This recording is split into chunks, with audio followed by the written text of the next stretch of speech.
Welcome to the Echoes of Ihsan podcast, where we journey into the profound depths of Islamic tradition. Yes. Today, we're going to be taking a fascinating deep dive into a prayer that you might not be familiar with, the fear prayer, Right. or Salat al-Khawf. Okay. It's a unique practice designed for moments of extreme danger, like when you're in the midst of war or facing some other kind of imminent threat. Imagine trying to maintain your connection with the divine while your heart is pounding from the adrenaline of a life or death situation. Right. How do you balance the urgency of prayer with the need for vigilance and self-preservation? Yeah. That's exactly what we'll be exploring today through the lens of Muwatta Imam Malik, Book 11, The Fear Prayer. It's a fascinating topic, really. Yeah. The very existence of this prayer underscores a key aspect of Islamic teachings, its practicality and sensitivity to the human condition. Yeah. It acknowledges that life isn't always peaceful and predictable, Right. and it offers ways to navigate those difficult moments without compromising on your spiritual obligations. Yeah. So to really grasp the nuances of the fear prayer, Okay. we'll be examining 4 different narrations from Book 11, Right. each offering a unique perspective on how this prayer was practiced by the earliest Muslims. Yes, and these narrations aren't just theoretical explanations. They take us right into the heart of the action, often describing specific events where the Prophet Muhammad himself led the fear prayer during battles. Wow. Yeah, Let's jump right in, shall we? sure. The first narration, 11.1.1, vividly paints a scene from the Battle of Dat Ariqa. Okay. Here we see the Prophet leading the prayer while facing a hostile enemy. Oh, wow. Can you imagine the intensity of that moment? It's quite powerful to visualize, isn't it? Yeah. The narration describes how the companions were divided into 2 groups. Okay. One group stood in a row behind the Prophet, ready to pray, while the second group faced the enemy, Right. acting as a protective shield. So they're literally praying under the shadow of danger, Yes. with some of them actively guarding against an attack. Precisely. Wow. The narration then details how the Prophet led the first group in one rak'ah of the prayer, which is one complete cycle of bowing and prostrating. Then he paused, allowing them to finish the remaining rak'ah independently, Right. while he moved to lead the second group. Right, so each group only prayed one rak'ah with the Prophet. That's right. Okay. Once the second group finished their rak'ah with the Prophet, they too completed the prayer on their own. It's amazing how, even in such a dangerous situation, the Prophet made sure that everyone had a chance to pray, Right. even if it meant modifying the usual format. It speaks volumes about the importance of prayer in Islam, Yeah. and also about the Prophet's commitment to ensuring that his followers could fulfill their religious obligations even in the most challenging circumstances. Now, narration 11.1.2 delves even deeper, offering a more detailed breakdown of the prayer structure. Okay. It almost reads like a step-by-step guide. Yes, it clarifies that the Imam, in this case the Prophet, would lead the first group through a full rak'ah. Then, instead of continuing directly with the second rak'ah with the same group, Go ahead. he'd remain standing while they completed their second rak'ah independently. So it's like a carefully synchronized movement, Yes. ensuring everyone gets to pray while also maintaining a constant state of readiness against any potential threat. Exactly. Wow. It highlights the adaptability and practicality inherent in Islamic practices. Now, the third narration, 11.1.3, is particularly interesting. Okay. It's attributed to Abdullah ibn Umar, a companion known for his deep understanding of Islamic teachings. Right. This one actually adds some intriguing layers to our understanding of the fear prayer. Yes. This narration sheds more light on the positioning of the 2 groups in relation to the enemy, Okay. emphasizing that one group acts as a physical barrier between the praying group and the potential danger. It also reinforces the point we discussed earlier that the Imam completes 2 rak'ah while the others only pray 1 with him before finishing independently. So it's not just about shortening the prayer. Right. It's about ensuring it's performed in a way that maintains a balance between fulfilling the spiritual obligation and prioritizing safety in a dangerous environment. Right. Okay. And what's really fascinating about this narration is its final note. Okay. It mentions that if the danger intensifies, the prayer can be adapted even further. Wow. Imagine praying while standing or even mounted on horseback. Wait, you can actually do that? Yes. I never realized it could be modified to that extent. Yeah. What about facing the Qibla, the direction of prayer towards Mecca? Well, this narration suggests that in the most extreme situations, even that might be adjusted. Wow. It really highlighted the emphasis on connecting with the divine, regardless of external circumstances. That's incredible. It Yeah. challenges our understanding of how flexible prayer can be, pushing us to consider the very essence of connecting with God in a whole new light. Absolutely. It's a powerful example of how Islamic teachings prioritize the spirit of worship over rigid adherence to form. It acknowledges that connecting with the divine transcends physical limitations and external circumstances. It's truly eye-opening. Yeah. I've always understood prayer as having a very specific structure and direction. This makes me reconsider the flexibility that might exist within those boundaries. It's important to note that these adaptations are only for truly exceptional situations where danger is imminent. Right. But it does offer a fascinating insight into how the foundational principles of Islam can be applied in diverse contexts. Okay, let's move on to the fourth narration, 11.1.4. Okay. This one is quite brief, but it packs a punch. Yeah. It simply mentions that even the Prophet Muhammad had to delay regular prayers during times of battle.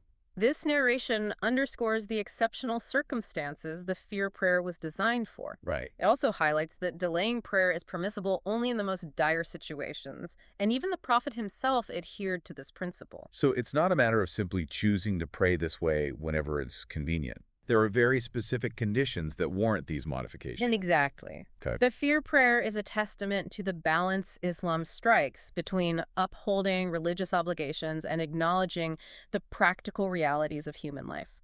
This deep dive is really making me think about the assumptions I had about prayer. Yeah. It's definitely not a one-size-fits-all practice. Yes, and these narrations don't just tell us about the mechanics of prayer. Right. They offer a glimpse into the mindset and spirit of those early Muslims facing extraordinary challenges. Right. Imagine yourself in their position, the adrenaline, the uncertainty, the very real threat to your life. Yeah. Yet there's this unwavering commitment to prayer. Wow. It speaks to a profound level of faith and trust in God. It makes you wonder how they cultivated that level of unwavering faith, Right. especially when faced with such dire circumstances. Mm-hmm. Was it simply a product of their time, or is there something deeper there that we can learn from?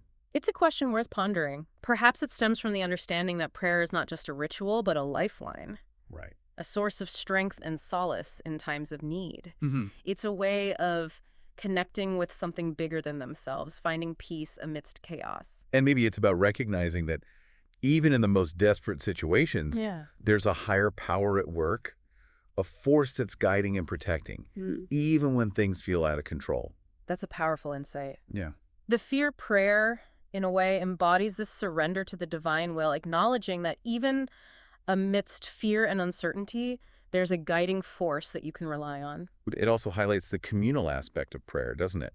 Even in danger, they're praying together, supporting each other, finding strength in their shared faith. Absolutely. There's a sense of unity and solidarity in facing those challenges together, Right. drawing strength from each other's presence and shared commitment. It's about recognizing that you're not alone in your struggle and that shared faith can be a powerful source of resilience. These narrations also reveal something crucial about the practicality of Islamic teachings. Yeah. It's not a rigid, unyielding system. Right. It recognizes the complexities of life and provides ways to navigate them without compromising on core values. Precisely. Yeah. It's a faith that's grounded in reality, acknowledging that sometimes you have to adapt to find creative solutions to prioritize what's truly essential while still staying true to your beliefs. And isn't that a valuable lesson for us today? Yeah. In our own lives, we face challenges, moments of uncertainty, times when it feels like everything is in flux. Right. The fear prayer reminds us that even in those moments, we can turn to our faith, find solace in prayer, and adapt our practices without losing sight of what's important. It's a powerful reminder. Right. It encourages us to be flexible, to be resourceful, to find ways to connect with the divine even when life throws us curveballs. Yeah. It's about understanding that spirituality doesn't have to be rigid or confined to specific forms.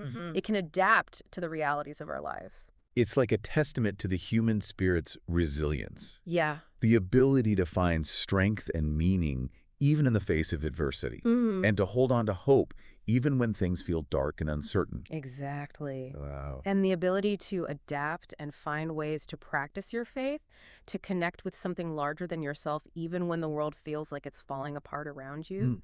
It's a powerful message of hope and resilience that resonates across time and circumstances. This deep dive has been truly illuminating. Yeah. It's given us so much to think about, not just in terms of the fear prayer itself, but also about how we approach faith and spirituality in our own lives. It's a testament to the richness and depth of Islamic tradition and its enduring relevance to our lives today.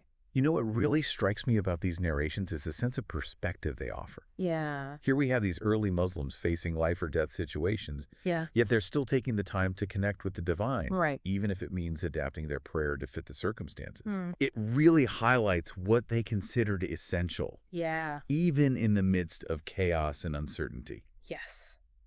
It's a powerful testament to their faith and their understanding of what truly mattered. Right. It speaks to a deep-seated belief that connection with God is a source of strength and solace no matter what challenges you're facing. It also challenges us to examine our own priorities, doesn't it? Right. What do we consider essential in our lives? Right. What do we hold on to, even when things feel like they're falling apart? Those are important questions. Yeah. And I think the fear prayer offers some valuable insights. Mhm. It reminds us that even in the darkest moments, even when we're surrounded by fear and uncertainty, Right. there's still a path to connection, to peace, to solace. Yeah. And sometimes finding that path requires us to be flexible, to adapt, Okay. to let go of rigid expectations and embrace a more fluid approach to our spiritual practices. It's like saying that the essence of our spiritual practices lies not necessarily in rigid adherence to form, but in the sincerity of our intention and the depth of our connection. Exactly. Yeah. It's about recognizing that the outward form of our practices can change, Right. but the core principles, the intention behind them, the yearning for connection with the divine, those remain constant. Yeah. And it's that connection that ultimately gives us the courage and resilience to face whatever challenges life throws our way. I think what resonates most with me is the message of hope that underlies the concept of the fear prayer. Okay. It's a reminder that even when faced with danger and fear, Yeah. even when things feel completely out of control, Yeah. there's still a way to tap into a source of strength and guidance. Absolutely. Wow. It speaks to the inherent human need for something greater than ourselves. Right. A source of hope and comfort that transcends the immediacy of our circumstances. Mhm. And the fear prayer, with its adaptability and its focus on maintaining that connection even in the most difficult situations, offers a profound example of how to access that source of strength no matter what life throws our way. As we wrap up this deep dive into the fear prayer, I'm left with a sense of awe and inspiration. Yeah. Awe at the wisdom and practicality of Islamic teachings and inspiration to find ways to maintain my own spiritual connection, even amidst the chaos and uncertainty of life. Right. It's a reminder that our spiritual practices can be a source of resilience and strength, even when things feel difficult. It's a profound lesson for us all. Yeah. And as we reflect on these narrations and the insights they offer, I'd like to leave you with a thought-provoking question. Okay. How can the spirit of the fear prayer, its adaptability, and its unwavering commitment to connecting with the divine inspire us to approach our own spiritual practices in challenging times? That's a question worth pondering. Right. Thank you for joining us on this deep dive into the heart of Islamic tradition. Yes, thank you. Until next time, may your own journey of faith be filled with strength, resilience, and unwavering connection.